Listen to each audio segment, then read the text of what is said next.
sexy guys do. Explore what's all in their minds. Thinking about a thing or two, about a thing or two, about a thing or two.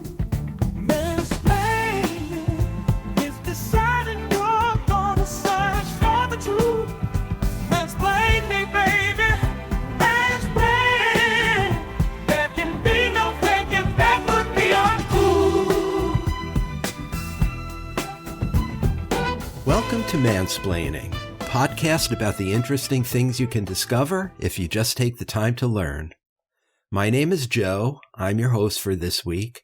And as always, I'm joined by my college friend, Mark. Together, we'll explore what's on our minds and hopefully figure out a thing or two about a thing or two. Mark, last time I asked you about how we might heal the gaping political divide and bring some peace to our nation. Mm-hmm. I feel like this is more of a conjectural topic than most of the questions we tackle on this podcast. Yeah. Because I don't think there's one right answer. And I'm curious to know whether you agree with that. But I feel like one thing's for sure. It's a timely topic for some obvious reasons. Yes. So last month, we endured another razor-thin national election that was decided by, I think, a 1.5 percentage points. And I don't know if you heard this, Mark, but the dictionary maker, Merriam-Webster, just announced its word of the year. And it was, you want to take a guess? No, just tell me. Polarization. And then, of course, we're taping this episode at the time of year when Christians celebrate the birth of the Prince of Peace. Mm-hmm. And I hope you have some helpful suggestions for us about how to find some peace in this very contentious time. And as I mentioned at the end of our last episode, I might chip in a couple of my own thoughts after you're done. Well, I will certainly do my best, but I don't mind telling you, I didn't even know where to get started with answering this question. Yeah. Because you could convincingly argue that today's political divisions are based in and best considered through the prism of history or economics or psychology or even technology. Right. Usually for an episode of this podcast, it takes me an hour or two to decide on an approach and then 2 or 3 days to pull together the sources and arrive at my point of view on the question. But this time I spent the first week just plugging searches into Google and questions into ChatGPT and thinking about what I got back. I did arrive at an answer that feels compelling to me, but I'll be really interested to hear whether it resonates for you as well. Okay. So it sounds like we can establish one thing right off. You agree with me. There isn't one right answer to this. No, you can frame this in a number of different ways. Yeah. Though I guess we could say there are probably wrong answers, right? But not an obviously right answer. Yes. Yeah. A wrong answer probably would involve, a lucky coin that you found in the street. That's probably not going to ease, the divisions. Yeah. But there may be several right answers. Yeah. And my answer to your question begins with a single word: trust. Specifically, Americans' trust in the country's institutions has been in steady decline since the 1960s. The Pew Research Center reports that 69% of Americans today believe that our government is intentionally keeping information hidden, and a similar number believe that the media deliberately ignores important stories. I'll link to this article on our Facebook page, and there's a graph in the report of public trust in government from 1958 to 2015 that really illustrates the decline. Around 1964, trust in the government was at its peak. Nearly 80% of respondents said they trusted the government. But from there, it went into a steady decline, no doubt influenced by Vietnam, the civil rights movement, the anti-war demonstrations, and the Watergate scandal. Yeah. It hit a low around 1979 when only 25% of respondents said they trusted the government. And since then, it has risen as high as 55% and dropped as low as 20%.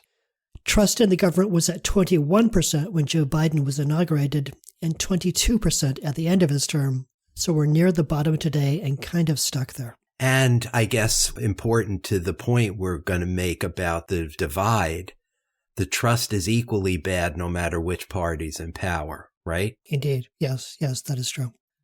And that trust deficit is not simply an American problem. The Edelman Trust Barometer, which is an annual measure of who and what international survey respondents find trustworthy, it shows that 59% of people worldwide tend to distrust by default. It is normal for people all over the world to be suspicious of nearly everyone and everything. That's the context in which politicians are operating, and more than a few are taking advantage, exploiting Americans' mutual distrust to drive voters to the polls. Media pundits of both the right and the left, whether on Fox News or MSNBC, point fingers at the other side and question their integrity, which only further increases the feeling of distrust. On a more personal level, if you're inclined to speak about how you feel, you're likely to do it on those social media platforms that you've carefully curated to exclude anyone who sharply disagrees with you. Most of us live in a filter bubble of our own making, where we rarely, if ever, hear from people who feel significantly different about issues like immigration, climate change, or affirmative action. Consequently, the only people on the other side who we do hear from are leaders and others whose positions are extreme enough to make the news, and we tend to assume that their extreme views are uniformly shared by their followers. So just like if it bleeds, it leads. If it's extreme, it gets headlines, right? Yes. Yeah, exactly. The headlines and the media stories that we see on the news are all about either disasters or heartwarming stories about people who saved puppies. Yeah. And maybe I'm getting way ahead of myself here, but that might be part of the answer, right? Just have some more stories in the media about just regular acts of courage and integrity. Yeah, that would probably contribute. A report from the American Psychological Association points out that this all creates a climate of fear. We do not simply disagree with members of the other party, we fear them. Republicans have started calling Democrats the enemy within, while many Democrats would describe Republicans as gun-toting, conspiracy-spouting radicals. We are locked in a constant 24/7 reinforcement loop that sharpens divisions, deepens distrust, and amplifies our differences. And this is where the work of Hannah Arendt becomes pertinent to your question. Arendt was a German political philosopher who fled to the United States to escape the Nazis. And with that experience as a foundation, she wrote extensively about totalitarianism and the sort of people who find those movements attractive. She's most famous for the phrase, the banality of evil, which she used to describe the faceless bureaucrats who were responsible for the day-to-day functioning of Hitler's extermination camps. They did horrible, evil things, but otherwise they were boring men in suits who fussed over efficiencies and filled out paperwork. We tend to associate fascism with Hitler and Mussolini, but these leaders depended on thousands of willing subordinates to carry out their policies, and Arendt was interested in how you could be both an ordinary person who works 9 to 5, pays his taxes, and walks his dog, and also someone who participates in atrocities as if they are just a part of the job. Similarly, she connected totalitarianism with loneliness, or that's the word that appears in the English versions of her works. The word she was actually thinking about was the German Verlassenheit, which lacks a precise English translation. It can mean loneliness, but it also means isolation, disconnection, or being left without support. In Arendt's writings, particularly in The Origins of Totalitarianism, the term Verlassenheit describes the condition of individuals who are stripped of social ties, political belonging, and shared frameworks of meaning.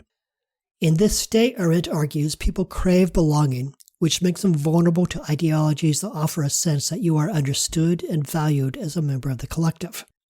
A number of authors today have brought up Arendt as a way of understanding this moment in our country's history. Robert Wuthnow, writing about the decline of religion in America among young people, cites a list of reasons for this decline that I'd say speak to many aspects of Americans' lives, not just their religious practices. He writes, quote, "The recent decrease in religious participation has been attributed to the economic difficulties young adults experience, student loans, uncertainties about careers, the necessity of changing jobs and retraining for different occupations, corporations' increasing reliance on temporary labor, and uncertainties about health insurance, often coupled with credit card debt and geographic mobility, all of which are associated with delayed marriage and child-rearing. The life courses of young adults thus deviate markedly from the settled family and neighborhood lifestyles around which many congregations have been built." Unquote. In short, the bedrock elements of American life that our parents depended on have mostly evaporated.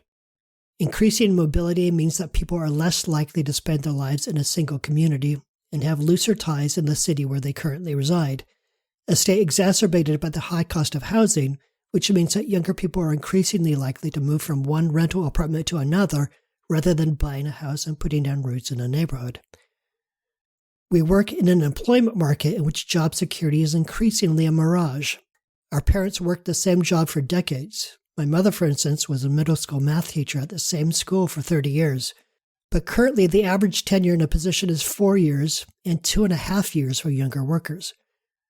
The rapid pace of technological change has had the effect of widening economic inequality, while AI is currently poised to upend entire industries and cast every single worker's long-term employability in doubt. Immigration makes a significant portion of this country afraid that their country will change into something they don't recognize. And then there's the prospect of climate change, which could reshape the very ground we're standing on. We've discussed many of these things on this podcast before, but when you put them all together, you can see that increasingly it's difficult to find places where we belong and more challenging to find reasons to feel hopeful about the future. Alienation and disconnection from work, from family, from country has become a normal experience today, especially among young people. Those feelings send many people to social media for a little connection, but those channels can have the effect of inflaming tensions and isolating us further. This analysis does resonate with me, Mark, first of all, but I'm curious about your thoughts about one thing. You talk about this alienation and how people have been systematically stripped of their economic security and their dignity, for that matter, gradually over the years. Mm-hmm. But the situation we have on the ground right now, that the peace and healing we're trying to figure out, is between these two warring tribes. Is it that each tribe blames the other for all these things you just described? Or is there some amorphous, the system, the man has done this to everybody? And if that's the case, why are we fighting each other? We should all be fighting the man, so to speak. You know what I'm saying? I still don't get the connection between what you're describing and the fact that there are these two polarized tribes who are at loggerheads right now. Well, stay tuned, because I'm coming back to Hannah Arendt.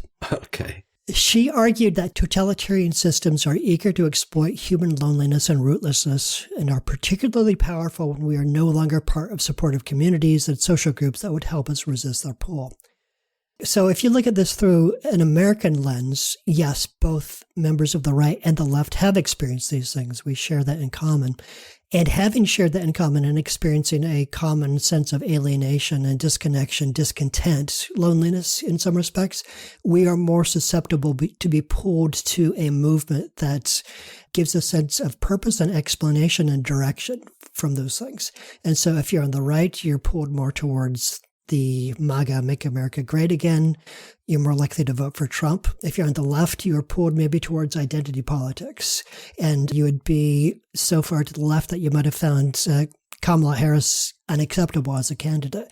And so we are coalescing around these two poles because the alienation makes us susceptible to movements that say you need to be part of this thing that society needs to change from the ground up, and that any compromise with the other side is unacceptable. Yeah, that makes sense to me. But you know, what's sad about this is that we could have come together against the common enemy, right, which maybe is like the dehumanizing aspects of capitalism, which screwed all those MAGA voters and decreased their quality of life, and is constantly destroying lives on the left too, through all of corporate malfeasance. Yes. So we could have rallied around a common enemy, but instead we turned toward each other. And that's one of the tragedies of this story, it seems to me. Yeah, I think the problem there is that our common enemy, and I agree that we do have one,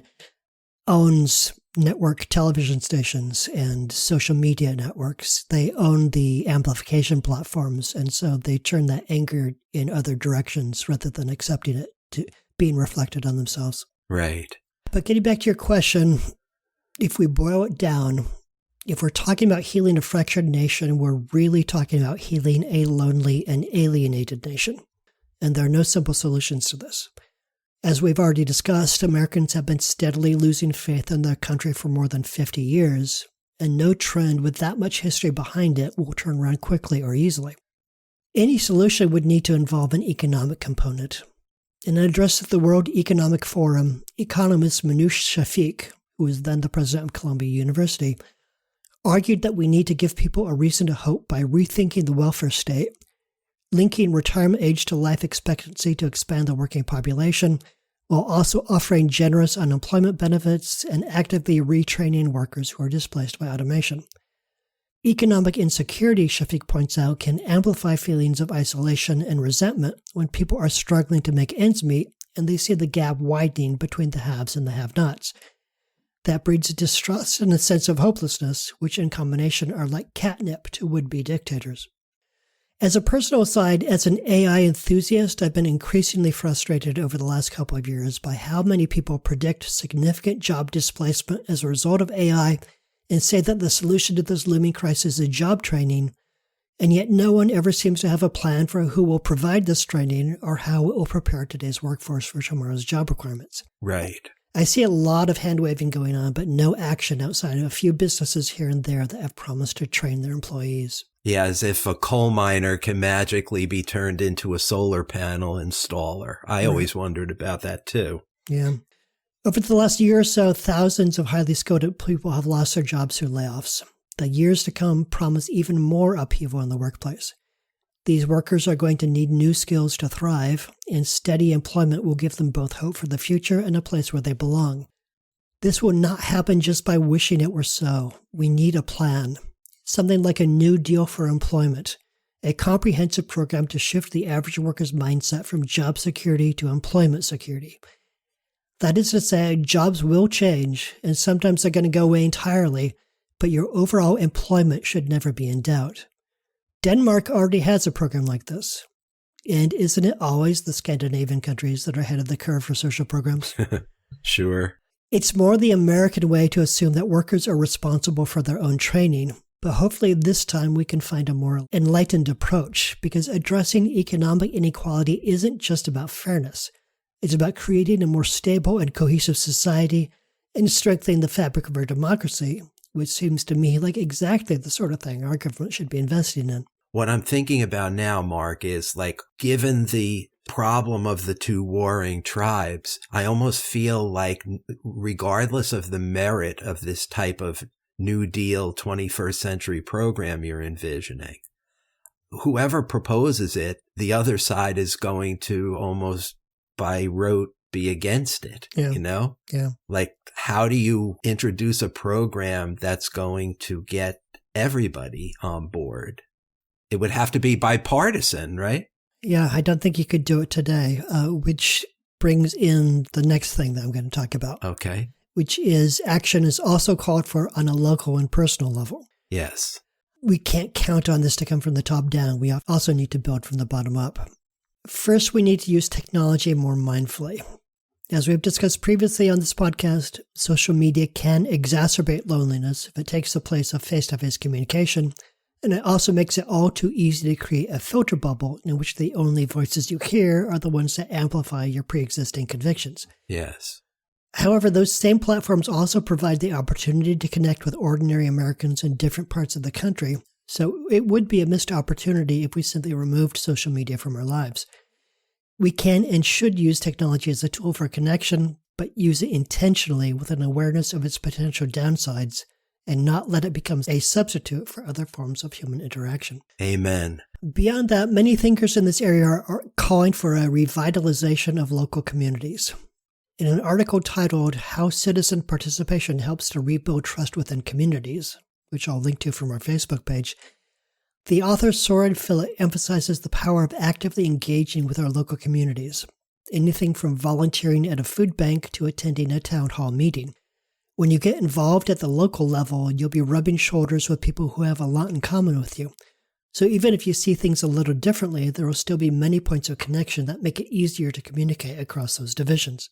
The goal here is to step outside of the bubbles we usually live in and help create a space for constructive dialogue with people who might see the world a little differently. In the process, if you find the opportunity to work collaboratively with people who are a little different from you, You can begin to see each other as allies rather than enemies. Yes. And if either of you happen to be experiencing loneliness or isolation, that feeling of community can be a big help.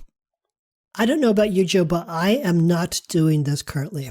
If I hear of an event here in Seattle where Trump supporters might show up, I'm more likely to avoid that event than gravitate towards it. Mm-hmm. But reading through the sources for this episode, I began to realize how much I've been a part of the problem in passively contributing to the division in our country instead of doing what I can to lessen it.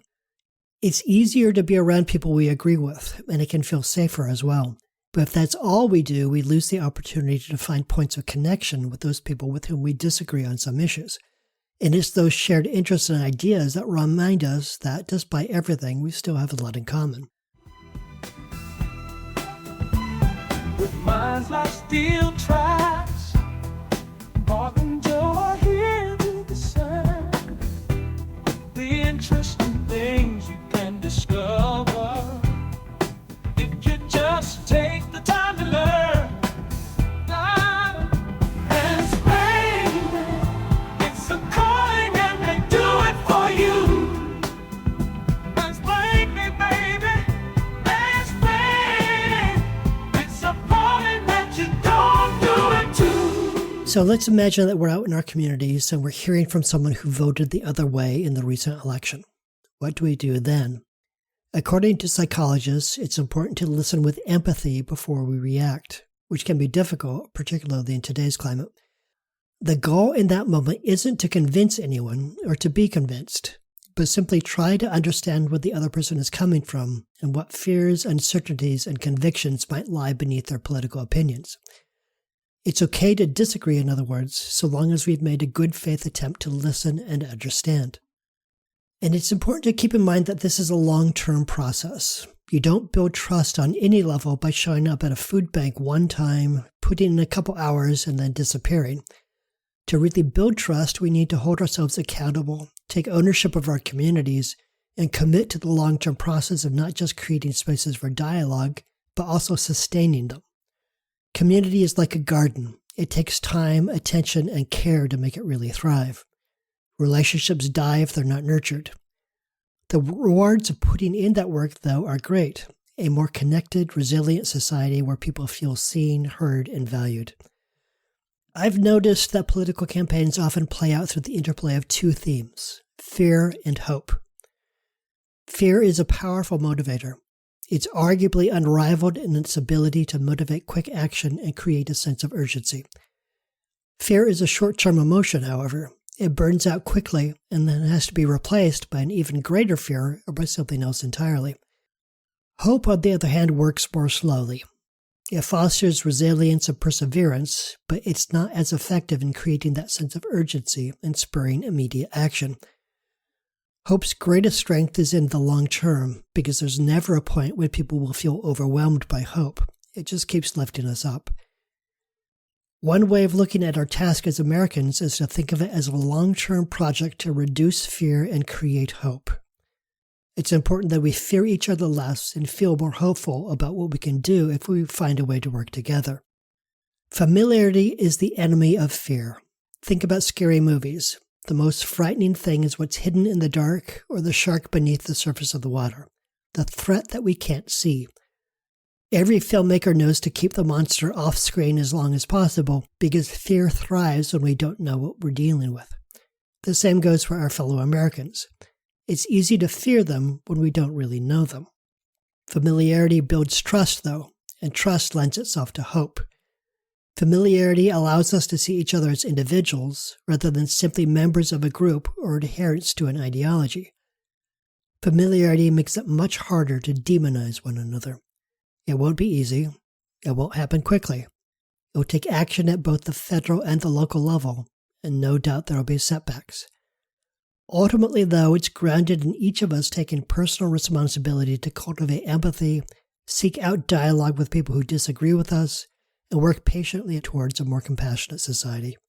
So that's my answer to your question, Joe. What do you think?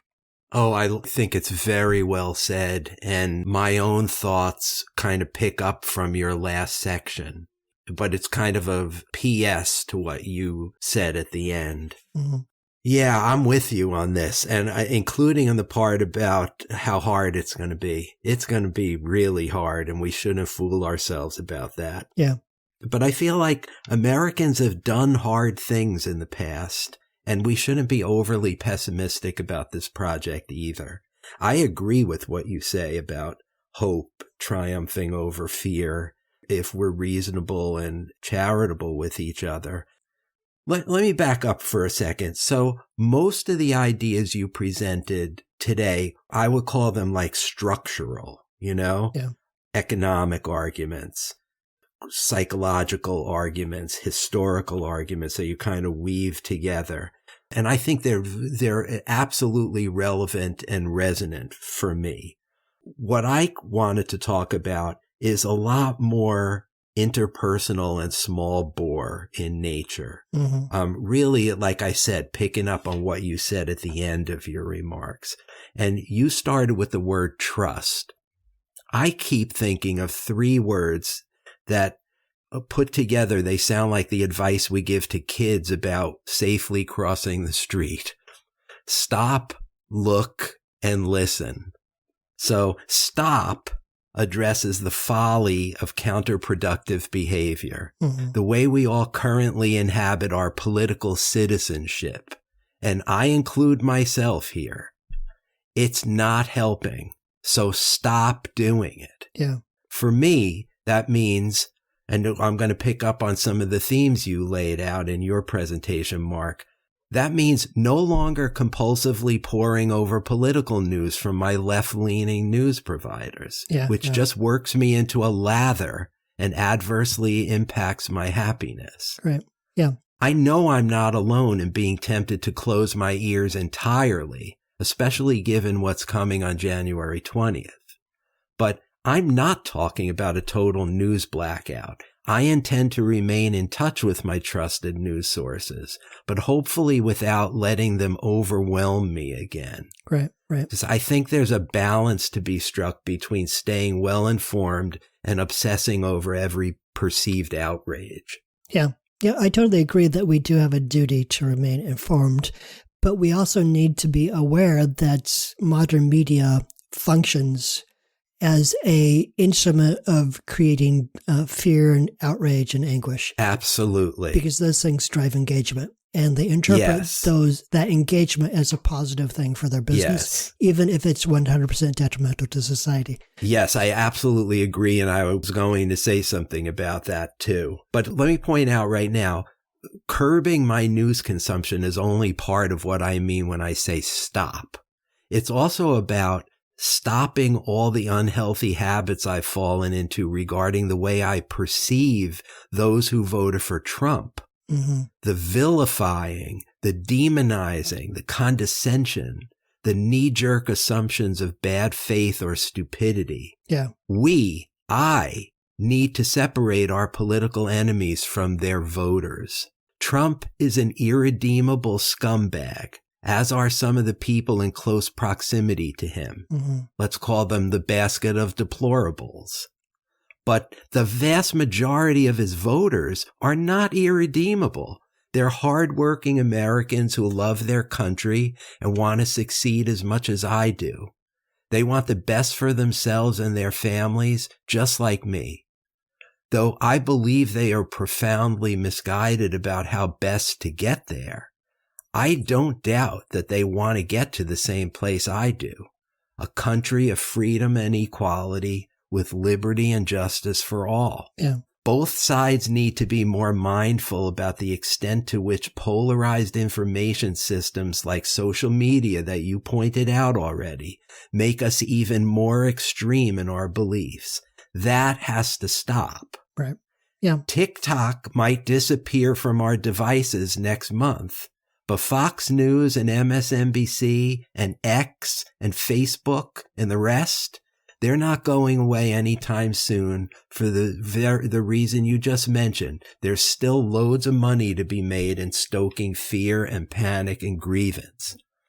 I feel like we have a collective obligation to regulate our consumption of those drugs so they don't turn us into the raging, raving partisans we are now. because there's no big picture solution in the offing. Stop means thinking small, looking in the mirror. Stop starts with me right now. Yeah. I'll be making a holiday visit to my MAGA sister on Monday with these thoughts in my mind.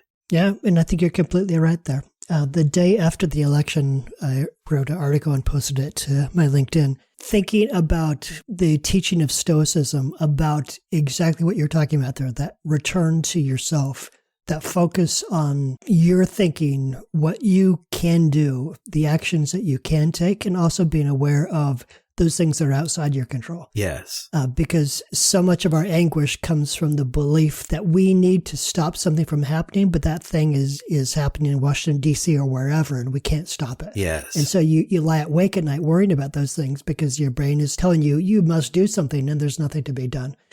And it's a more healthy and more peaceful and ultimately more effective mindset to think, okay, I'm just going to let those bigger things go because the people in the White House don't care what I think. Right. But what I can do is be a good person to myself, be good to my family, be good to my community, be good to the people within my network and the people I come across, and just carry those positive things into the world. And that might be more meaningful than jumping onto Twitter with like a hashtag campaign, because the latter thing, you're just playing into the cycle of outrage. The former thing, you're counteracting that with something much more grounded. Right. And I think implicit in your presentation is that, yes, it's going to take government. Yes, it's going to take a long time, local and federal level, right? But it also takes us. And there's no better way to redress the feeling of powerlessness than taking action, right? Either individually or collectively. In fact, there's nothing more powerful than that. It sounds corny, but it's true. We just saw what happened in Syria, People have the power ultimately. So right. I'm with you all the way on that. So basically, that's my conception of stop, right? But I want to talk about those two other words I mentioned. Look to me means looking closely at the received wisdom of your political viewpoint, the shibboleths your side relies on, and then having the guts to think critically about whether you agree with all of them. Are they all true? Are any of them biased or incorrect? We need to identify and own up to our mistakes when we make them, for that's a show of good faith to our opponents. I know it's hard. Cultures of fear and intimidation are alive and well on both sides of the political divide, and it will take considerable courage to buck the mob when the mob is made up of your friends and associates. Courage is in short supply in this country right now. And just incidentally, Mark, that dearth of courage in our country would make for a great future episode of Mansplaining. So I hope we tackle that someday. Mm-hmm. But all of us must look at how we might be contributing to the state of dysfunction that currently exists. And then we have to be the change we want to see in the world. Right. Yeah. If your goal is actual communication, you cannot enter into that interaction with the conviction that you are right, the other person is wrong, and you need to get them to admit their wrongness. If you're coming in thinking where I stand is correct and where those people stand is incorrect, then there can be no communication. You need to, at the very least, bracket that to have that communication. And then, like I said earlier, the goal isn't necessarily to see that the other person is right or to get them to see that you're right. The goal is simply to understand where people are coming from. Correct. Because if you get down beneath the surface, beneath the slogans, you're going to find that people, they're concerned about the cost of living. That's right. They're afraid of what might happen for their kids. They're worried that they might become unemployable. Like, these are things that we can relate to. Just like you. Exactly. And then you spoke really eloquently about this at the end of your presentation, but I want to echo some of this. Listening. Listen is perhaps the most important advice of all. We need to shut the hell up with our nonstop criticism of the other side and listen charitably to what they're saying. It's hard because we're all deeply and emotionally invested in our differing visions about what's best for the country. Yeah. But there's wisdom to be gleaned by listening. And just to clarify, I'm not talking about listening to the primetime hosts on Fox News or MSNBC as they parrot the party line about the outrage of the day. I'm talking about listening to the average citizens all around us who vote or maybe don't vote in elections. The Trump supporters in our families, the Harris supporters at our church, the conservative on the school board, the progressive in the office. Engage with them respectfully. Talk to them about their lived experience and why they believe what they do. And listen to what they're saying. We might learn that people are more complicated than the two-dimensional caricatures in our heads. And that knowledge might make us feel a whole lot better about our so-called adversaries. And keep in mind also that in a world where grandstanding politicians, anonymous leakers, and mean-spirited Twitter trolls dominate the national discourse, modeling civility is an act of defiance. Yeah, I totally agree. Whenever we think of the people on the other side as two-dimensional, as caricatures, we play directly into the hands of those people who profit by dividing us. Yes. And so, yes, Yes. it is an act of rebellion to treat each other as human beings. Yeah.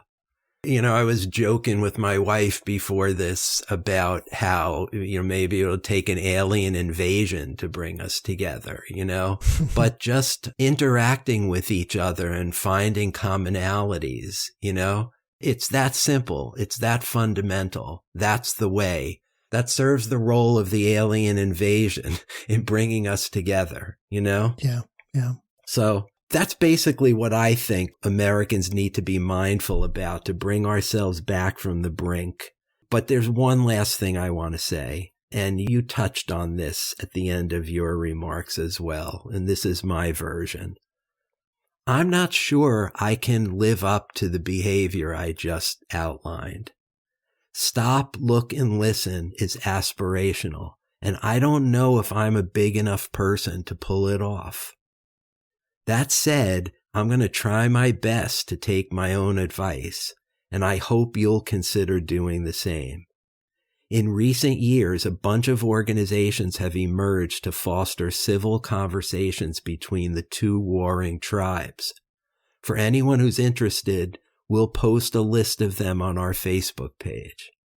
I support their mission, and I hope somebody finds a way to scale it up so that it makes a real impact.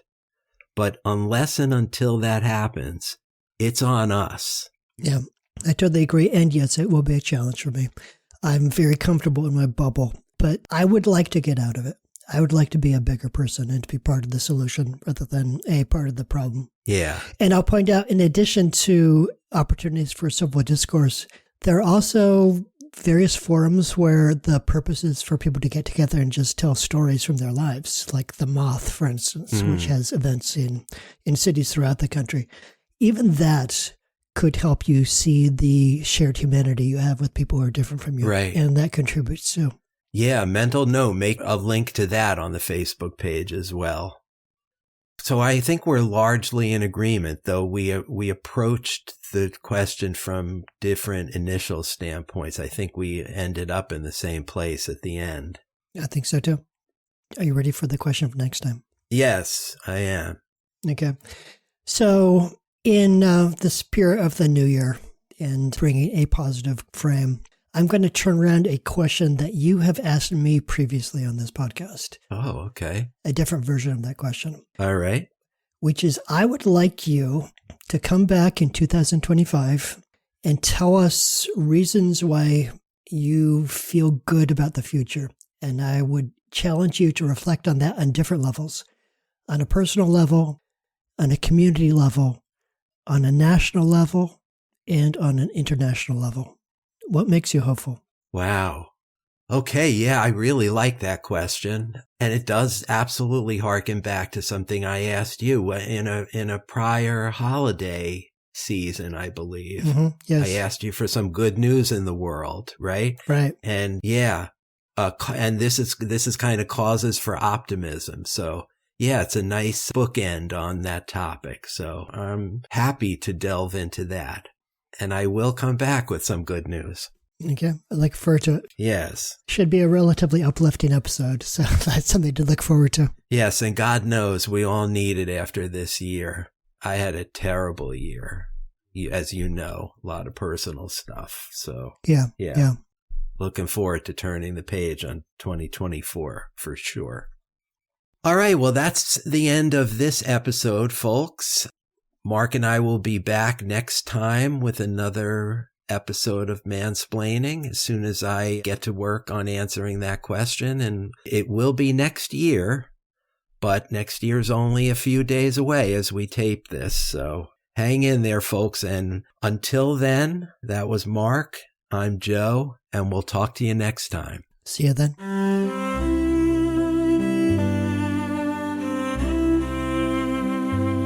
In the deepest dark of winter, when the shadows longer grow, there's a voice that bids remember, we're not meant to walk alone.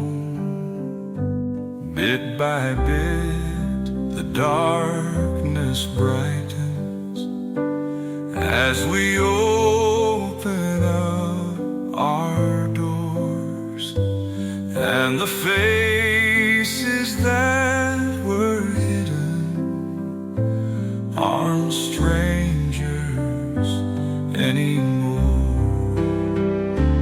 Light a candle in the winter, let it shine from door to door. Every flame we tend together makes our circle something more. Though the night is long and cold, hope will warm us as we go. Light a candle in the winter, watch our garden grow through snow. Some may say one flame's too little in a world of a winter night, but each hand that shares its kindness adds another point of light. Fear may freeze the heart in silence, but hope melts eyes to spring.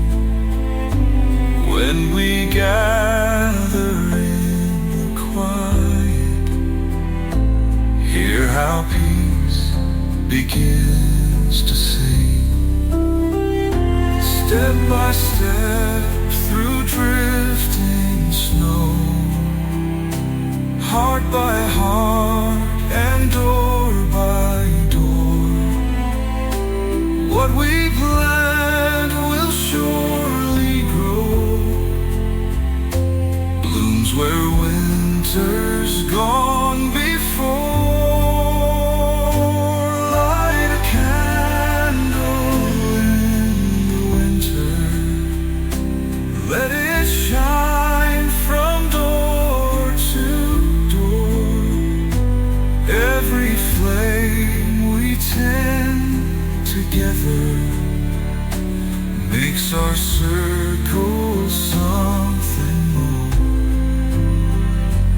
Though the night is long and cold, hope will warm us as we go. Light a candle in the winter, watch our garden grow.